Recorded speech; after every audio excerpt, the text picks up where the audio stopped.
Thursday on TNT, it's an old rivalry renewed. I'm trying to sell Knicks Celtics. You think it works? No. Knicks and Celtics at 8 Eastern. Watch the Celtics try and come together. The Rockets and the Jazz, speaking of which, who did such against the Spurs defense. Doing such and crushing defenses everywhere. On Thursday on TNT, our own Shaquille O'Neal, who instead of taking down Charles, talks about taking down Nets.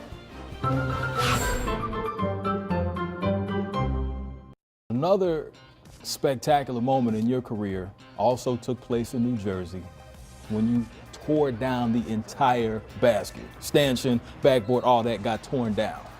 Number one, was there anything that was different that day? You seemed to have some extra strength. Was there anything that you did that was different than the normal routine? I always had to put myself in anger mode to play at the highest level. Dwayne Shinsons, rest in peace. Never met him, never had anything against him, but he went to Florida. So now I got that SEC war thing going on in my head. So when I get it, I gotta, make my mark felt.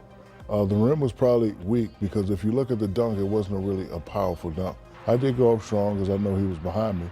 Can't let a guy from the SEC block it.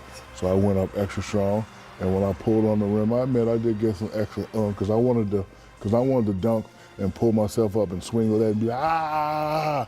But when I did that, the thing started falling, so I had to release. And when I ducked down like this, I was like, please don't fall on me. And then I was getting ready to pick my head up, and that damn shot clock hit me in the head.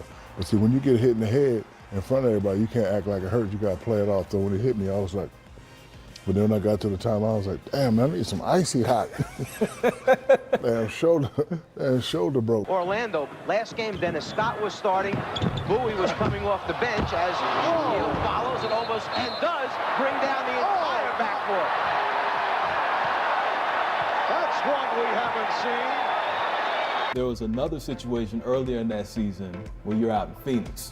Charles Barkley was there watching. And I hated Charles Barkley. Not to the point to where I disliked him. It was a karate mode thing. We talked about this before that growing up I watched a lot of karate movies, and the basis of those movies are the young master must take out the top master. And Barkley is a legend, right? But I want his spot. Magic Johnson's a legend. I want his spot. Jordan's a legend. Like, all these guys are ahead of me. I want their spot.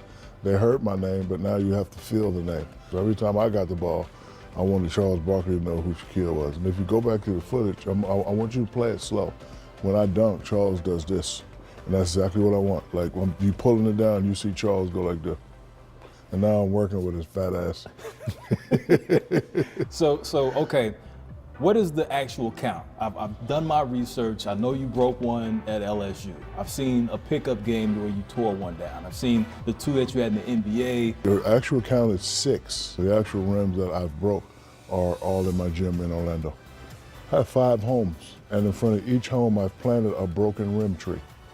And this is, in commemoration, in memory of the rims that I broke. So going to the broken rim conversation. Now, is there any player since you've left the game in the NBA, outside of the NBA, that you think could do something similar? Maybe break a rim, bring down. Is there anybody that you've seen? Early on, there was a kid that played in Orlando by the name of Dwight Howard. I thought he was close. And then I think the injuries probably took toll on him and he wanted to do other things. But if he had that killer focus, he would have been one that definitely could have got it done. Because like early in Orlando when he was playing for Van Gundy, he was definitely a monster. I don't even know how to ask. I mean, really, there's nobody you could sit with who would have any comprehension of having the power that Shaq had, even as a player, as an athlete. How do you explain what we just saw, especially that footage at LSU, which is just stupid? You can't explain a guy 7'2", over 300 pounds that can run and jump like a guard. And then also, Tim, you know this, he played evil. He played mad. And yeah. Not only for bigs, but even us littles, you try to go down there and double. I mean, he was having elbows up here. He wanted to send a message each time he got the basketball. And he did. I mean, if you weren't there early on the help, you made a mistake, you might get caught in your mouth, you might get caught or take that ride all the way up that elevator ride. Yeah. He played with a lot of force. I know you guys used to take the force and in the 90s take the charges. It's right. What you did, especially in the East, when it was like 81-80 in the fourth with 8 seconds left against the Knicks. Who was the guy you're like, I'm getting out of the lane? You know what? I mean, give me the first guy that comes to mind. I did something very stupid, all right? Pat Riley said, okay, we're going to have to take a couple of charges on Shaq tonight to get him out the game. So I threw a bad pass, or somebody threw a bad pass. I ran down the court, and I got in front of him, and I took a charge. And after I took the charge, or as he was coming, I was like, this is a bad idea. This is a real bad idea. But I stood there, I took the charge, I did not get hurt, kept playing, and Shaq looked at me and was like, what are you doing?